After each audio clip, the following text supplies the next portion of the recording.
नमस्कार TV9 मराठीमध्ये आपल्या सगळ्यांचं स्वागत। मी निखिला आणि माझ्यासोबत आहे। नमस्कार, मी रुशाली यादव सारंग। फडणवीस तिसऱ्यांदा महाराष्ट्राचे मुख्यमंत्री होणार आहेत। फडणवीसांच्या नावावर महायुतीच्या बैठकीमध्ये शिक्कामोर्तब झालेला आहे। गृह खात्यासह 12 मंत्रिपद द्या, शिंदेंची महायुतीच्या बैठकीमध्ये ही मागणी असल्याची सूत्रांची माहिती आहे। भाजप गृहमंत्रीपद देण्यास तयार नाहीये। शिंदे गट आणि भाजपमध्ये रस्सीखेच सुरू असल्याची सूत्रांची माहिती आहे। अजित पवार यांना उपमुख्यमंत्री पदासह अर्थमंत्रीपद मिळणार आहे अशी ही सूत्रांची माहिती आहे।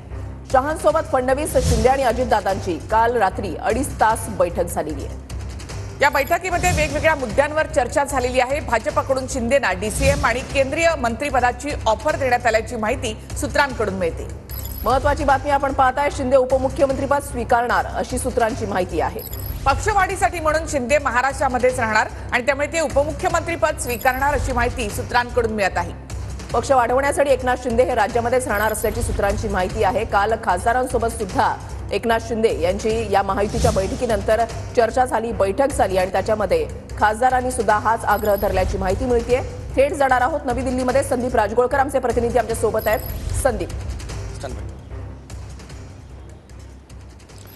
नाही, ज्यावेळेला काल ही बैठक झाली महायुतीची महाबैठक वृषाली, त्यानंतर दोघंही म्हणजे देवेंद्र फडणवीस, अजित पवार हे दिल्ली विमानतळाकडे थेट रवाना झाले। पण एकनाथ शिंदे हे श्रीकांत शिंदे यांच्या नव्या निवासस्थानी जवळपास अर्धा ते पाऊण तास थांबलेले होते आणि त्या ठिकाणी सगळे खासदार शिवसेनेचे उपस्थित होते, कारण संसदेचं अधिवेशन सुरू आहे आणि भाजप केंद्रीय नेतृत्वाकडून ज्या 2 ऑफर्स दिल्या गेल्या होत्या त्याबद्दल त्या बैठकीत चर्चा झाली। पहिली ऑफर होती केंद्रामध्ये मंत्रिपद आम्ही तुम्हाला देऊ, म्हणजे एकनाथ शिंदे यांना देऊ, त्यांच्या पक्षाला नाही तर व्यक्तिगत त्यांना मंत्रिपद देऊ, तुम्ही केंद्रामध्ये या, नाही झालं तुम्ही राज्यात थांबून राज्यात उपमुख्यमंत्रीपद स्वीकारा। ह्या 2 ऑफर्स होत्या। दोन्हीपैकी कुठली ऑफर स्वीकारली तर योग्य राहील अशा पद्धतीचा थेट सवालच एकनाथ शिंदे यांनी सगळ्या खासदारांना विचारला। ज्या पद्धतीने काल विमानतळावर सगळे स्वागत करण्यासाठी गेले होते, मग त्यामध्ये धैर्यशील माने, नरेश मस्के, श्रीरंग बारणे असतील, राहुल शेवाळे हे देखील होते, त्यांच्यासोबत इतर खासदार देखील होते, त्यामुळे श्रीकांत शिंदे स्वतः देखील होते। तर त्या बैठकीमध्ये रात्री जी अर्धा पाऊण तास जी बैठक झाली त्यामध्ये सगळ्या खासदारांचं असं म्हणणं होतं की स्थानिक स्वराज्य संस्थांच्या यापुढे निवडणुका आहेत किंवा इतर छोट्या मोठ्या निवडणुका होत असतात, पक्ष वाढवण्यासाठी तुमच्या नेतृत्वाची गरज आहे। तुम्ही जर केंद्रात गेलात तर याकडे दुर्लक्ष होईल महाराष्ट्रामध्ये। तुमच्यासारखा सक्षम नेता आता सध्या पक्षामध्ये नाही, त्यामुळे तुम्ही इथंच यावा, इथंच थांबावं, राज्याचं नेतृत्व तुम्ही करावं, असं खरं तर सगळ्या खासदारांचा सूर होता। त्यामुळे एकनाथ शिंदे यांनी हा निर्णय घेतल्याची सूत्रांकडून आपल्याला माहिती मिळते। त्यामुळे दुसरं आता महत्त्वाचं हे आहे की केंद्रामध्ये मंत्रिपद आता कुणाला दिलं जातं, त्यांना ऑफर होती, त्यांनी जर ती स्वीकारली तर केंद्रात मंत्रिपद नक्कीच त्यांना दिलं जाणार नाही। आणि एकनाथ शिंदे यांचे सुपुत्र श्रीकांत शिंदे यांच्या जे नावाची चर्चा होती की ते उपमुख्यमंत्री होतील, तर स्पष्टपणे श्रीकांत शिंदे यांनी ते पद स्वीकारायला नकार दिलेला आहे।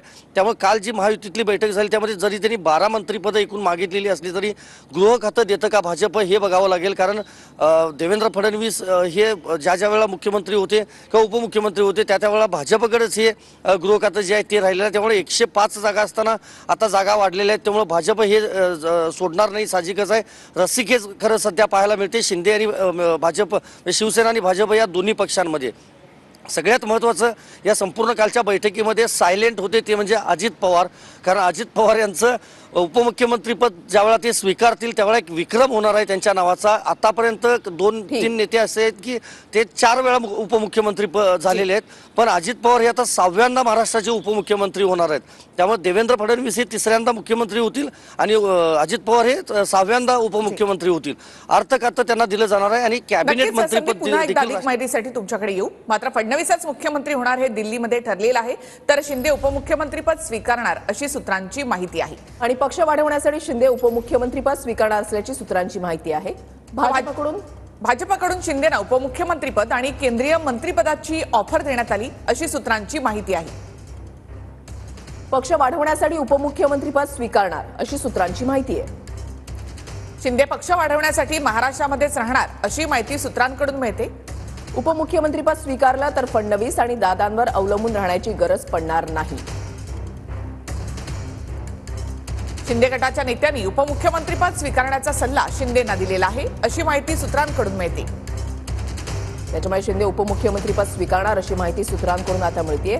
भाजपकडून 2 ऑफर ज्या आहेत त्या शिंदेना दिल्या गेल्याची माहिती आहे. पहिली ऑफर म्हणजे केंद्रामध्ये मंत्रीपद आणि दुसरी ऑफर म्हणजे उपमुख्यमंत्रीपद. तर देवेंद्र फडणवीस हेच आता मुख्यमंत्री होणार हे आता दिल्लीमध्ये ठरलेलं आहे. लवकरच शपथविधी देखील होणार आहे.